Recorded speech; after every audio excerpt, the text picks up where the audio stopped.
Alors on voit beaucoup de vidéos sur internet de pratiquants et d'instructeurs qui parlent de leur technique ou qui parlent de techniques en général, de frappes qui sont censées être efficaces.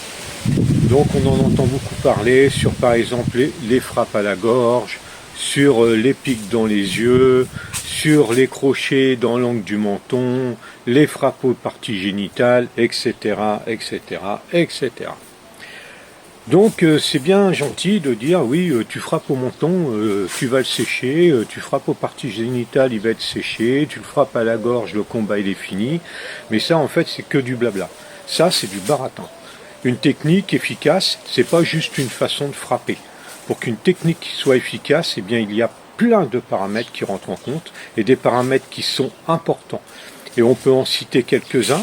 Pour qu'une technique soit efficace, on va se dire simplement simple, allez, un crochet au menton. Eh bien, pour que ce crochet-là au menton il soit efficace, eh bien, faut qu'il y ait le bon timing, faut qu'il y ait la bonne distance, faut qu'il y ait la bonne technique, faut qu'il y ait la bonne stabilité, faut qu'il y ait la bonne force.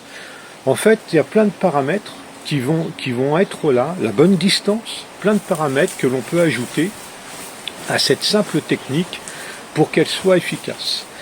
Et le but, c'est dans chaque compartiment indispensable à l'efficacité, eh bien, on n'est jamais à 100%, mais d'être au maximum de ce qui est possible d'être, qui fait que, eh bien, dans chaque étape de cette mise en place d'efficacité, eh bien, c'est ce qui fait qu'à la fin, on sèche une personne, parce que tout est réuni pour que ça puisse fonctionner.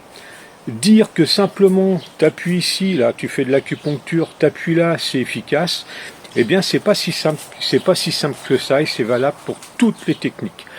Toutes les techniques, et c'est bien pour ça qu'il faut des années d'apprentissage, si c'est pas des années, quand même un certain temps d'apprentissage, eh bien pour être efficace sur ce que l'on fait, parce que c'est pas inné. Il y a des gens plus ou moins doués, mais c'est pas inné. Il y a des gens qui paraissent doués, mais en fait c'est pas qu'ils sont doués, c'est simplement qu'ils s'entraînent 2 ou 3 fois plus que les autres. Ça y fait aussi beaucoup.